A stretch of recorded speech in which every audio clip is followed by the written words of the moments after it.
일본이 그 후쿠시마 원전 오염수 바다로 흘려 보낼지 말지 엿새 후에 결정한다는데 대략 분위기는 바다로 흘려 보내기로 결정해 놓고 계속 그 여론을 살피는 그런 분위기 같죠.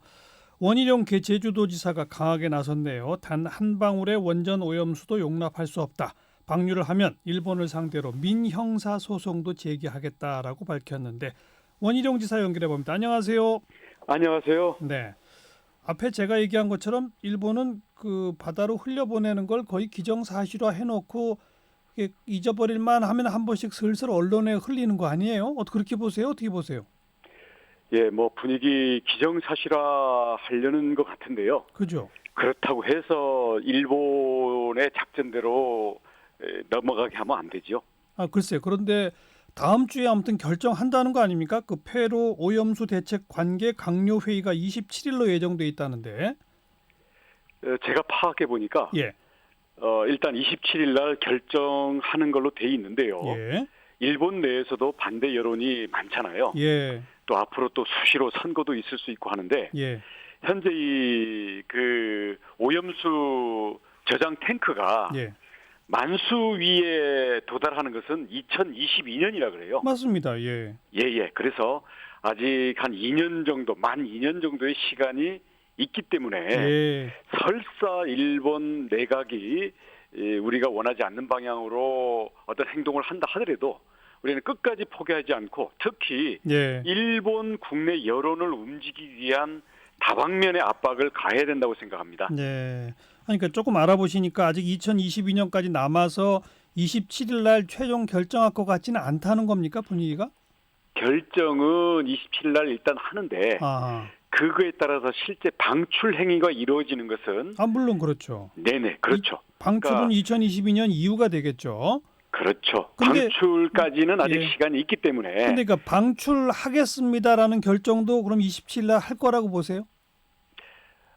일본이 많은 걸 저울질하고 있겠죠. 근데 이제 일본 국내 여론도 만만치가 않기 때문에 예. 특히 일본 국내와의 연대 그리고 일본 국내 여론도 예. 자 이러다가 국제사회의 지탄을 받고 일본 정부의 그 일방적인 행위 때문에 예. 일본에 더 다른 문제들이 생기겠다 그러면 예. 결국 그 유동성이 있는 거 아니겠습니까? 그렇죠. 근데 우리 중앙 정부도 있고 또 그 바닷가로 치면은 뭐 경남, 부산 뭐 다 있는데 특별히 원희룡 제주지사가 이렇게 앞장서 나서시는 이유가 있을까요? 독일 해양연구소에 따르면요. 네. 제주에는 200일 만에 오고 그다음 동해에 가려면 그 후로 140일이 더 걸린다 그러니까 제주가 1번이죠. 관문이죠. 제일 먼저 온다. 예. 저희부터 그게 막아야 대한민국 전체가 막아지는 거기 때문에 저희가 앞장 설 수밖에 없다고 책임감을 느낍니다. 네. 그래서 뭐 만약 방류하게 되면 일본 상대로 민형사 소송도 제기하겠다라는 말씀하셨는데 구체적으로 어느 법원에 어떤 그 소송을 제기하시겠다는 겁니까? 일본과 한국 양쪽 법정 예. 그리고 더 나아가서는 국제해양재판소 같은 국제 분쟁 기구까지도 생각을 하는데요. 예. 우선 이에 따라서 당장 어민들부터 손해를 입잖아요. 예. 그리고 국민들이 건강에 따른 어떤 이 정신적 또 신체적 피해가 있기 때문에 이 부분에 대해서 당연히 권리를 행사해야 되고요. 나아가서는 이 부분이 뭐 안전성이 문제가 없다라고 일본은 주장하고 있지만 그게 위험하다라는 그 가능성을 입증해낼 수 있으면 사실은 상해죄도 성립한다고 봅니다. 손해배상뿐 아니라 상해죄까지 건강을 직접 해치는 그런 행위를 고의로 하면은 상해죄가 되는 거죠. 네. 그 소송에 대해서 그 상대방은 일본 정부가 되겠죠? 그렇습니다. 일본 정부가 뭐 좀 이제 이 소송으로 좀 충격을 받을까요? 눈이나 깜빡할까요? 소송은 뭐 판결 결과에 따른 그 부분은 시간도 걸리고 또 거기 또 따라가면 뭐 법적인 거, 뭐 과학적인 거, 뭐 전문가들 머리 아픈 얘기들이 많이 나오겠죠. 그래서 뭐 소송에만 의지하는 것은 아니고요. 소송이라는 것은 우리의 최후의 수단이자 우리의 의지를 명확히 선을 그은 거고요. 우리 일본 국민들, 그다음 여기에 태평양 일본이 방출할 오염수가 닿을 수 있는 모든 국가와 도시의 주민들과 연대해서 우리 일본 속담에 그런 게 있잖아요. 일본인들은 남에게 그 폐를 끼치면 안 된다면서요. 메이와쿠를 하면 안 된다. 어릴 때부터 가르치는 교훈이라 그러면서 왜 이것을 언행일치를 하지 않는가? 다른 나라에는. 그래서 이웃 나라에도 메이와쿠 폐를 끼치면 안 된다. 이런 것들을 온 세계가 한 목소리로 일본 국민들에게 얘기해야 된다고 생각합니다. 그 소송은 최후의 수단이고 일단은 여론전을 통해 일본 국민을 움직인다? 이렇게 이해하면 됩니까?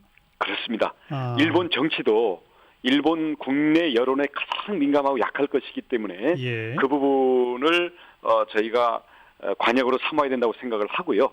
뭐 그 이전에 우리로서는 이런 것들이 됐는데 어쩔 수 없어라고 우리가 넘어가지 않는다라는 결연한 의지를 보여줘야죠.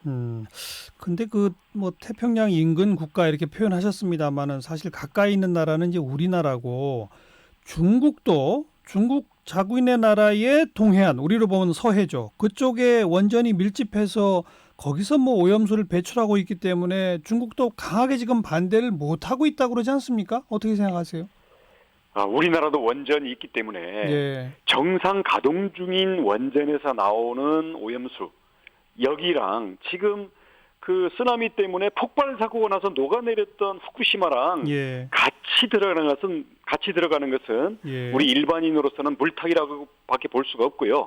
과학적인 것은 그것대로 진행을 한다 하더라도 불안감이라는 방사능 또는 불안감이라는 바이러스 자체를 이걸 불식시킬 책임이 일본한테 있는 겁니다. 근데 그 제가 말씀드린 거는 그 원지사와 같은 그런 강력한 문제 제기에 적극 동참해줄 국가와 도시들이 그렇게 많겠나 하는 우려가 생겨서 말이에요. 지금 한국과 중국도 여기에 대해서는 공식적인 외교 채널로서 나름대로는 강력한 항의와 이 부분에 대한 이 중단 촉구를 하고 있는 걸로 알고 있고요. 이 현재 일본이 주장하거나 아니면 과학자들이 그냥 어떤 기술적인 얘기를 하는 걸 가지고 우리가 너무 지레 짐작하고 포기할 필요가 없다고 생각을 합니다. 왜냐하면 이게 가다 보면 예를 들어서 태평양 건너편에 있는 미국도 동참도 할 수 있는 거고요. 우리는 이걸 막기 위해서 모든 수단을 다 동원하고 누구와도 우리가 가능성을 열어놓고 손을 잡아야 된다고 생각합니다. 이게 중앙정부가 더 적극적으로 나서야 되지 않아요? 제주지사 힘만으로는 부족한 거 아닙니까? 그러니까 국내 정치 선거용으로는 죽창 들고 나서면서 이럴 때는 왜 또 다른 그런 기준으로 하는지 정말 저는 대한민국 정부가 이러면 안 된다고 생각합니다. 국내용 또 대외용 따로 있는 게 아니잖아요. 오히려 이런 국민들에게 직접적인 위험이 오는 부분들에 대해서는 모든 걸 걸고 단호하게 나서야 됩니다. 어찌 보면 일본이 아직 방침을 결정하지도 않았는데 우리가 너무 먼저 그걸 정부 차원에서 공식적으로 문제 제기하는 게 외교적으로 오히려 좀 문제가 있기 때문에 못 나서는 건 아닐까요?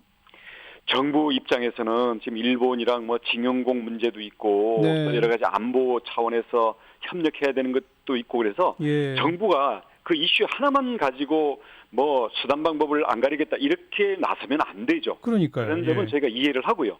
그런 점에서는 우리 지방자치단체나 우리 민간들이 여기에서는 일본과의 이슈가 다른 거에 대해서 우리가 뭐 종합적으로 고려할 필요가 없거든요. 그래서 저희가 이런 부분들은 모든 걸 걸고 나설 거고요. 정부는 종합적일 수밖에 없다는 건 이해는 합니다만은 그래도 단호하게 나서야 됩니다. 조금 더 단호하고 적극적으로 나서라. 그럼요. 국민의 알겠습니다. 생명과 안전을 지키는 것보다 중요한 일이 어디 있습니까? 그리고 최근 그 국민들 관심이 많은 뉴스라 여쭤보는데 그 제주에서 왜 20만 원에 아이 입양시키겠다 뭐 이런 게시글 뭐 물론 금방 내리긴 했습니다만 그 게시글 올린 그 미혼모 당사자한테 막 비난이 쏟아지는데 원지사께서는 비난보다도 이 보호와 지원이 필요하다 이런 입장을 말씀하셨더라고요. 그게 어떤 뜻입니까? 우선 이 미혼모가 너무 가슴 아픈 일이죠. 본인도 그 갑자기 출산을 하게 된 거에 대해서 너무 당황하고 막막해하고 있는데 사회적 비난까지 쏟아지니까 지금 정신적으로 불안정 상태까지 왔거든요. 그래서 사회적인 책임이나 어떤 법적인 거는 그건 나중에 따져도 되고요. 예. 우선 산모와 아이를 우리가 안정시키고 보호를 해야 되고요. 예. 우리나라 사회가 특히 이런 상황이 오는 게 미혼모에 대한 시선이 너무 따갑습니다. 예. 그래서 우리가 생명과 우리 정말 그 어려움에 처한 개개인들에 대해서 보다 따뜻하고 포용을 하면서 그 다음 따질 걸 따져야 된다고 생각을 합니다. 예. 뭐 미혼모 지원센터와 아마 이 아이 입양 문제를 협의하고 있었다고 그러지 않습니까? 뒤에 알려진 바에 의하면. 그런데 그 절차나 뭐 시간 이런 게 너무 복잡하고 그래서 이런 게시글을 올렸다는 거 아니에요? 그러면 어찌 보면 이 아이가 어쩔 수 없이 입양을 받고 보낼 수밖에 없다면 그 입양 절차나 이런 문제를 조금 더 제도적으로 개선할 필요는 없을까요? 지금 보니까 일단 입양이 되면 시설은 나름대로 선진국 수준으로 돼 있더라고요. 예. 대신 입양을 시킬 건지 자기가 집에서 키울 건지 요거를 또 얼마나 마음이 왔다 갔다 하겠어요. 그래서 일주일 기간의 어떤 심사숙고 기간을 둔 거는 저는 어쩔 수 없다고는 생각하는데 그 기간 동안에 경제적으로나 심리적으로 지원하는 게 너무 부실해요. 지금 국비로 그냥 70만 원 산후조리원 비용만 지원하고 나머지는 그냥 알아서 한다는 건데 이 부분에 대해서 지방이든 국가든 더 지원을 해야 되겠고요. 그다음 미혼모 오히려 입양하거나 시설로 보냈을 때는 아이는 보장이 되는데 자가에서 키울 때는 지원이 거의 없다시피 해요. 그래서 이게 지금 너무 큰 문제고.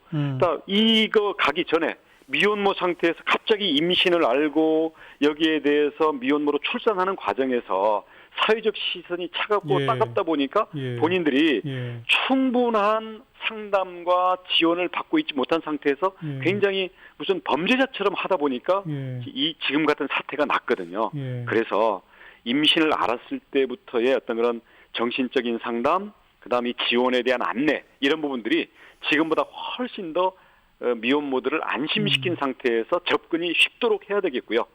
그다음 자가냐 입양이냐 이 부분의 선택에 대해서도 자가로 키우는 경우에도 혼자 그냥 독박을 쓰는 게 아니라 사회가 함께 키워준다라는 그런 보장이 있어야 이런 일들이 재발하지 않을 것 같습니다. 당장 제주도 차원에서는 요 해당 산모한테 어떤 지원을 하실 건가요? 현재는요.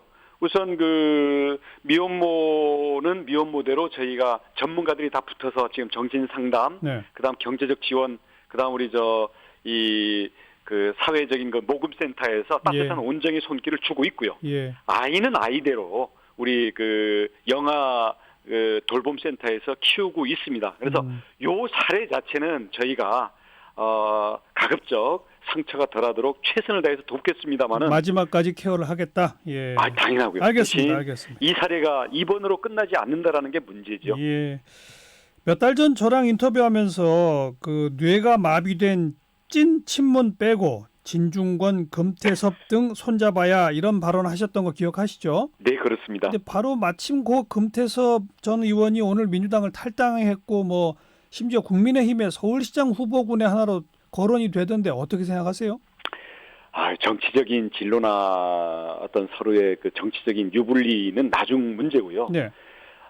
편가르기와 어떻게 보면 자기 내부에서도 다양한 의견을 인정하지 않는다라는 것은 민주주의의 정면으로 반하는 거거든요. 이제 그런 게 싫어서 탈당한 거죠. 그래서 금태섭 의원의 민주주의에 대한 소신이 뭐 이쪽이냐 저쪽이냐를 떠나가지고 좀 더 존중받고 우리 민주주의를 실제로 하는데 큰 역할을 할 수 있도록 했으면 좋겠습니다. 국민의힘으로 왔으면 좋겠습니까? 제 욕심은 뭐 국민의힘으로 그냥 금태섭이 그냥 여기로 그냥 들어와서 동화돼 버리면 안 되죠. 국민의힘이 진정 좀 민주적이고 어떤 미래지향적인 걸로 가는데 자극제가 되고 혁신의 어떤 그 촉진제가 된다면 본인을 위해서는 우리나라를 위해서 좋은 거 아니겠어요? 그러니까 금태섭 전 의원이 국민의힘에 와서 국민의힘 혁신의 촉진제가 돼달라 이 말씀인가요? 저랑 손잡고 그 역할을 했으면 좋겠어요. 욕심이 좀 있습니다. 대권 도전 선언하셨잖아요. 네, 준비 중이죠. 그럼 이제 그 캠프에 금태섭 의원이 좀 왔으면 좋겠다 이런 말씀인가요? 거기까지 욕심을 내고 싶습니다. 네, 대신 예. 그 금태섭 의원은 스스로 고백했던 것처럼 예. 1987년부터 예. 일관되게 민주당을 지지했던 분이기 때문에 예. 그냥 뭐 여기 와라 저기 가라 뭐 이런 차원에서 얘기해서는 안 된다고 생각하고요. 네. 정말 우리 역사 그리고 민주화가 어디로 가야 되는지 그런 진지한 토론 끝에 네. 힘을 합할 수 있었으면 좋겠다는 게 저의 알겠습니다. 욕심입니다. 진짜 혁신을 전제로 나랑 손잡고 함께 해봅시다라고 지금 공식 제안하신 걸로 듣겠습니다. 그렇습니다. 말씀 잘 들었습니다. 고맙습니다. 원희룡 제주지사였습니다.